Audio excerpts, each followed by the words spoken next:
Momento de meditação, minutos eternos.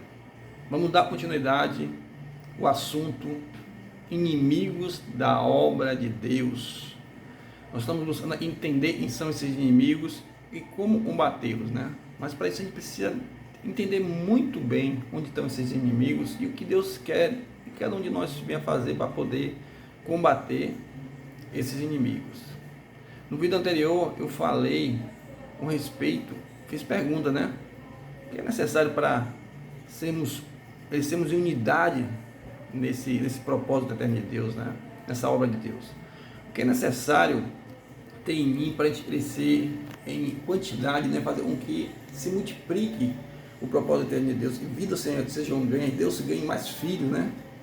O que é necessário, né? Ter em mim, e agir em mim para que a igreja cresça em qualidade, né? Em vida de Cristo, a imagem e semelhança de Jesus. O que é necessário para que a igreja cresça em santificação, seja cada vez mais santificada, separada para Deus, né? E distante do mundo, né? O que é necessário para que a intimidade, né? A intimidade onde Deus cresça no meio do seu povo. Então, unidade, quantidade, né? Qualidade tem a ver também com a edificação, que o povo se edifique mutuamente com a palavra de Deus, habitando ricamente Cristo em nós, né? E não ser menino o tempo todo, mas não só tomar leite, mas alimento sólido.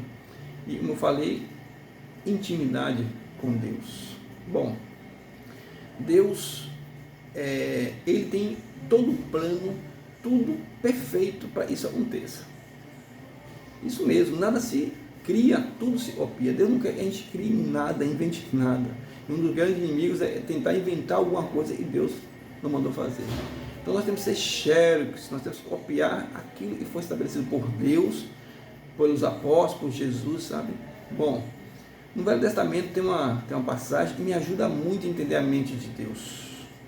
Lá o povo em Babel, né, em Gênesis, né, começou a construir lá em uma torre, né, chamada Babel lá, para poder chegar até os céus e estabelecer algo para eles. E Deus viu aquilo e não achou aquilo bom. Mas Deus não achou bom o homem se unir? Não, por quê? Porque a unidade não era a favor de Deus, não era a segundo o coração de Deus.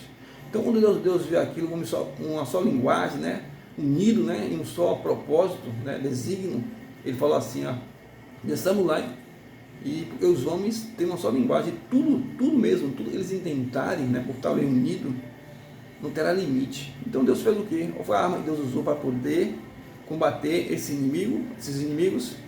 A má comunicação. Eles não entendiam uns os outros, a confusão, e não deu outra. Eles se separaram, porque um não entendia o outro. Só que na obra de Deus, a primeira coisa que a gente precisa entender é que Deus quer nos dar uma só mente, um só Espírito, um só batismo.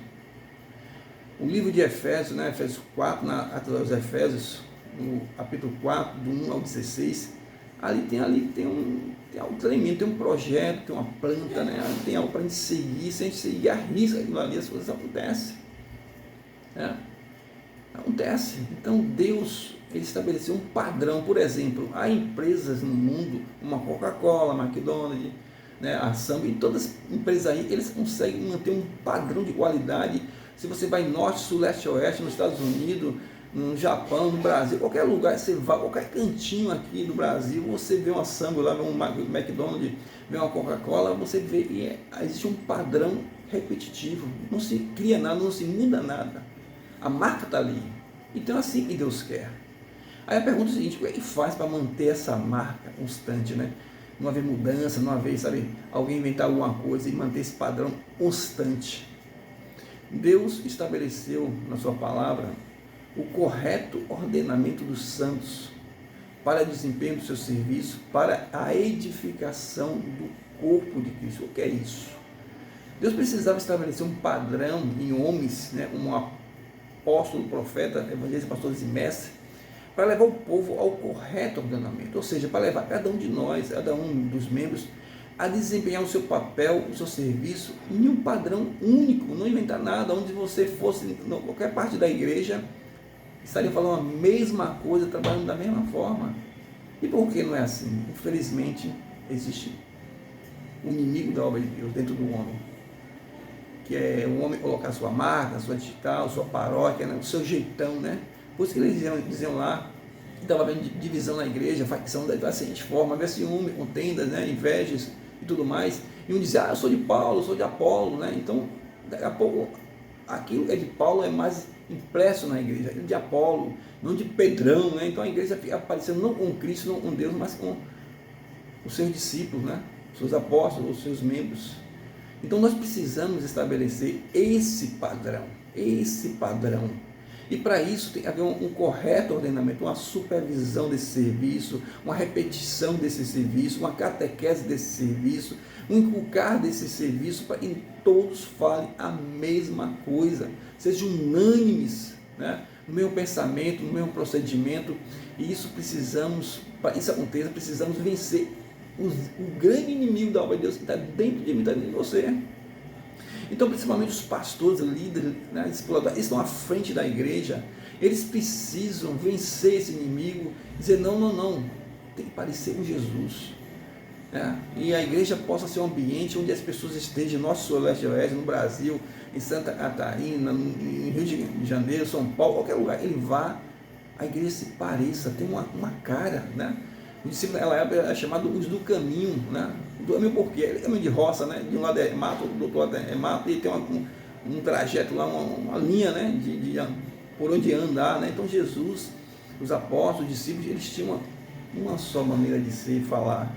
E aquilo, quando lá em Atos se convertem lá, eles discípulos, eles tinham a mesma forma. Então Cristo entre eles era a linguagem, era a vida, era a prática, era tudo. Então era muito forte o ensinamento de Jesus, dos apóstolos, mas infelizmente começa a ver as estrelas na igreja. Por exemplo, há uma forma, há uma maneira evangelística muito boa, como Billy Graham, James Swagger e muitos outros aí, pregadores, e reúne multidões em local, traz uma pregação, muita gente se converte, glória a Deus, aleluia, bom trabalho desses homens, e esses homens foram usados. Mas irmãos, se você só trabalhar a parte da quantidade de ganhar um para o Senhor, e você não trabalha na qualidade, né, na formação, na edificação, né, na santificação, a quantidade de gente que entra, metade vai embora, ou mais do que a metade vai embora. Então não se fecha a porta do fundo, abre-se a porta da frente, mas a porta do fundo não se fecha. Então não há um trabalho de catecismo, de correto ordenamento, vida na vida, né? De edificação, de todo o corpo edificado por si mesmo, através das juntas bem ligadas, bem unidas, né? Vida na vida, irmãos praticando. Vou dar um exemplo para vocês. Onde está a força maior de um pregador desse, e prega para 1000 pessoas, e as 1000 pessoas se convertem através de um pregador, né? Ou uma obra onde se tem 1000 irmãos, né? E cada um prega para uma pessoa, ou para 5 pessoas. Quantas pessoas serão? Por exemplo, se você tem 10 pastores e cada um prega para 10, vai dar 100. Se você tem 50 líderes e cada um prega para 2, vai dar 100. Mas se tem 3.000 irmãos e cada um prega para 1, quantas vidas vão se converter? A matemática, então a força maior da igreja está nas juntas e ligamentos, está no corpo, está em cada membro. Se cada membro der a sua justa operação, não só na multiplicação, mas na edificação, na unidade, na santificação, na edificação, né? na intimidade com Deus, essa igreja cresce em paralelo. Cresce na unidade, cresce na quantidade, na qualidade, na intimidade com Deus. E aí é uma igreja forte, poderosa, onde tudo que eles intentarem, como diz lá no Velho Testamento, não terá limite. Mas infelizmente, irmãos, não é assim. Então a obra que é feita muitas vezes é uma obra de massa. Muitas vezes se converte vida, entra pela porta da frente e a porta do fundo sai muitas pessoas. Muitas pessoas já passaram pela igreja. Nas fotos você vê isso, você vê umas fotos lá dos irmãos. Então assim, Deus tem uma obra perfeita, tem um projeto perfeito.